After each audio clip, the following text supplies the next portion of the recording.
अगर गाइज आप गुरखा ले रहे हैं तो ये चीज याद रखना, ये चीज जरूर याद रखना कि जो जो चीजें मैं इस वीडियो में बताने वाला हूँ उन चीजों का जरूर ध्यान रखना है आपको। ऑनेस्ट ओनरशिप रिव्यू देंगे। जैसे ये देखो गाइस, अभी लॉक खुला है बट खोलने के बाद ये वाली खिड़की मेरी काफी हार्डकोर ऑफ रोड लवर हो तो ही आप गुरखा लें। अगर आप कंफर्ट देखना चाहते हैं तो आप गुरखा लें। ये जो सामने एक्सल के बूट हैं 4x4 के फ्रंट एक्सल बूट हैं, इसमें बहुत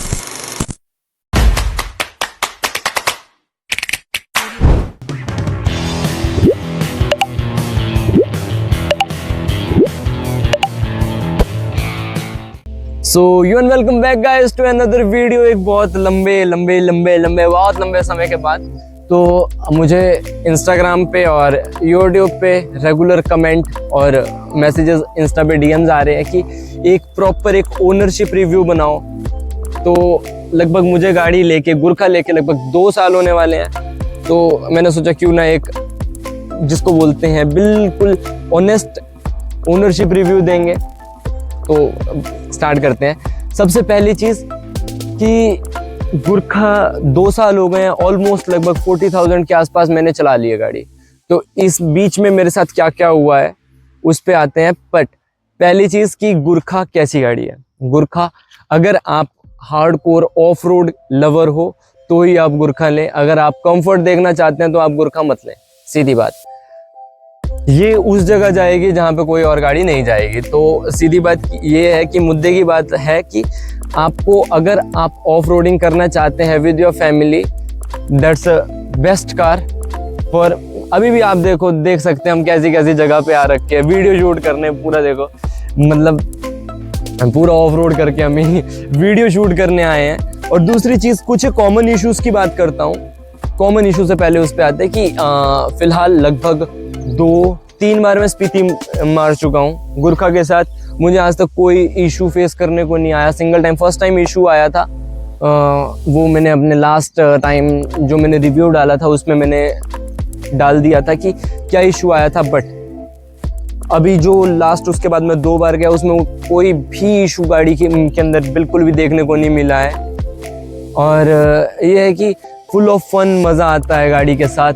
बहुत सारी चीज़ें हैं ऐसी जो मैं आप लोगों को बताना चाहता हूँ। तो मेन चीज़ जो कॉमन इशू आजकल मैं फेस कर रहा हूँ वो ये है। यहाँ पे देखो, ये जो नीचे आपके 4x4 के एक्सल के बूट हैं, वहाँ सामने आपको दिखाता हूँ मैं। ये जो सामने एक्सल के बूट हैं 4x4 के फ्रंट एक्सल बूट हैं, इसमें बहुत ज़्यादा दिक्कत आ रही है। वो पता नहीं, मतलब बहुत लोगों की क्वेरीज आ गई है इसको लेके कि ये लीकेज शुरू कर देते हैं अगर आप गुरखा ले रहे हैं। अगर गाइज आप गुरखा ले रहे हैं तो ये चीज़ याद रखना, ये चीज़ ज़रूर याद रखना कि जो जो चीज़ें मैं इस वीडियो में बताने वाला हूँ उन चीज़ों का ज़रूर ध्यान रखना है। आपको रखना है, मतलब रखना है। वो बहुत ज़्यादा ज़रूरी चीज़ें हैं। क्योंकि देखो, एक्सल बूट है हमारा, जो हमारा एक्सल बूट है, अगर हम लीक हो रहा है, हमने उस चीज़ पे ध्यान नहीं दिया तो मेरे साथ हो चुका है। मुझे क्या बोलते हैं, पूरा मतलब एक्सल रिपेयर करवाना पड़ा था अपना। तो दैट्स वाई कि जब लीकेज हो रहा है आप मतलब महीने में एक बार ज़रूर नज़र मार लें कि लीक तो नहीं हो रहा है। अगर लीक हो रहा है तो फटाफट आसपास किसी भी फोर्स मोटर में जाएं या फिर कोई भी नियर बाय मैकेनिक है उस पे जाके वो आप चेक करवाएं। दूसरी चीज़, कॉमन इशू की बात कर रहे हैं अभी, तो कॉमन इशू में दूसरा इशू ये आ रहा है। ये जो है ये पेंट, मतलब जो ये प्लास्टिक पार्ट्स हैं, सिर्फ उनसे अभी आजकल तो गाड़ी गंदी हो रही है, बरसात का सीज़न चल रहा है, उस वजह से गाड़ी गंदी हो रही है। अब आप गाइस ये देखो कि मैंने गाड़ी इतनी चला दी है कि एक टायर इसका मैंने पूरा घिस के साइड में लगा दिया है। ये भी चलो, ये अपनी गलती थी कि बिना अलाइनमेंट के चला रहा था मैं गाड़ी। ये देखो गाइस, जो कॉमन इशू की बात हो रही थी यहाँ पे भी वही सेम इशू है। वाह, इसके अंदर तो मिट्टी भी भर गई है। तो फिलहाल मैंने एक चीज़ बताई थी कि मेरा जो रिवर्स गियर है, रिवर्स गियर में मेरे बीच में क्या बोलते हैं, रिवर्स कैमरा चल रहा था और लाइट चल रही थी, बट पार्किंग सेंसर बीप नहीं कर रहे थे।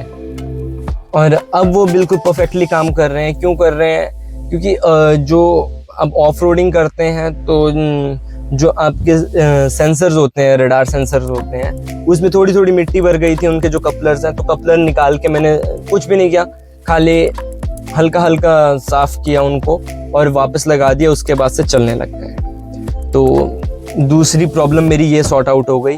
तीसरी चीज़ जो भी है कि जब भी आप फोर्स गुरखा लो तो पहली नज़र आपकी रहनी चाहिए रीजनरेशन में, क्योंकि अगर आप गाड़ी को 2000 से कम आरपीएम में चलाओगे तो रीजनरेशन आनी ही आनी है। आप उसमें कुछ भी कर लो वो आपकी रुकेगी नहीं, रीजनरेशन आपकी आएगी ही आएगी। आप हफ्ते में एक लंबा रूट लेके निकलो। लगभग अभी स्टार्टिंग में जब मैं नई नई ली थी बहुत लोग बोलते थे कि आपको इशू आया था। वो इशू नहीं आया था, एक्चुअली गाड़ी मैनुअल रीजनरेशन नहीं हो रही थी उस टाइम पे, तो वो बाद में हो गई थी। उसके बाद आज तक कोई रीजनरेशन मेरे पास आई नहीं है, क्योंकि उसके बाद मतलब जब आप लोगे BS 6.2 गुरखा आपको लेने के बाद समझ आएगी, धीरे धीरे चीज़ें यूज टू होंगी। तो आप जैसे धीरे धीरे समझेंगे तभी आपको समझ आएगा कि गाड़ी के साथ बिहेव कैसा करना है।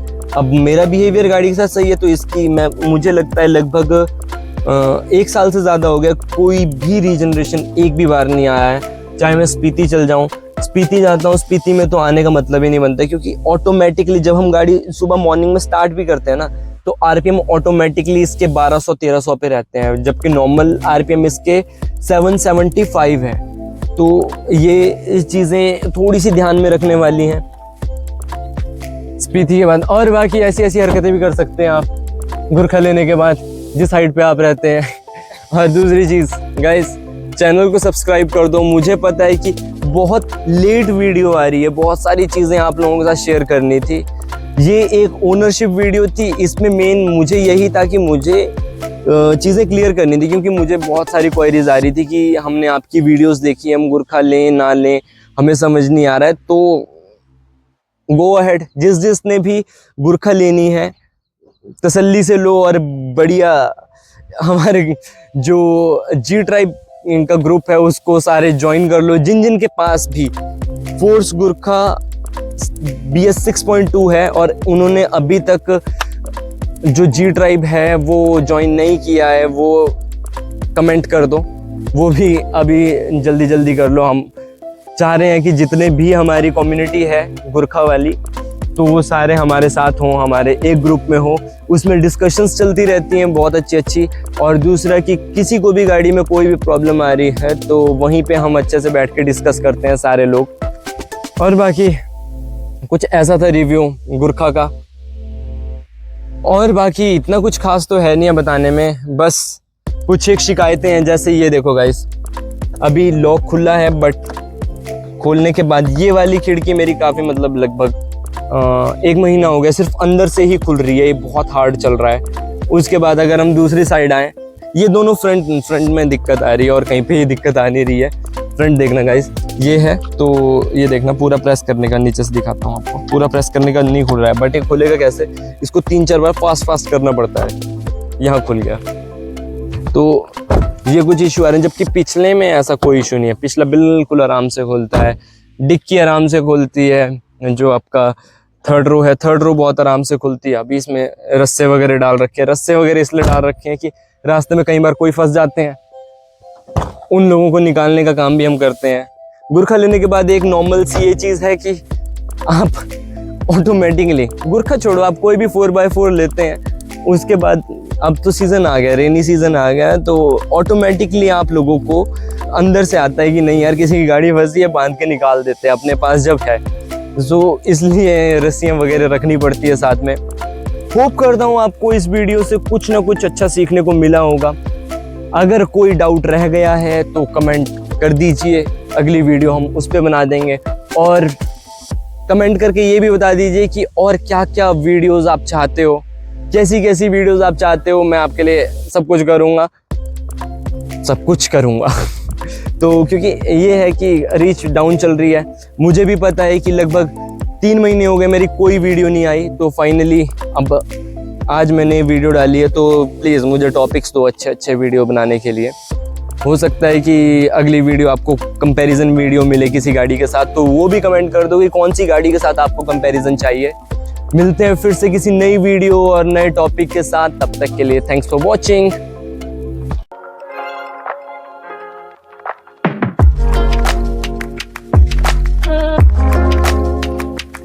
Oh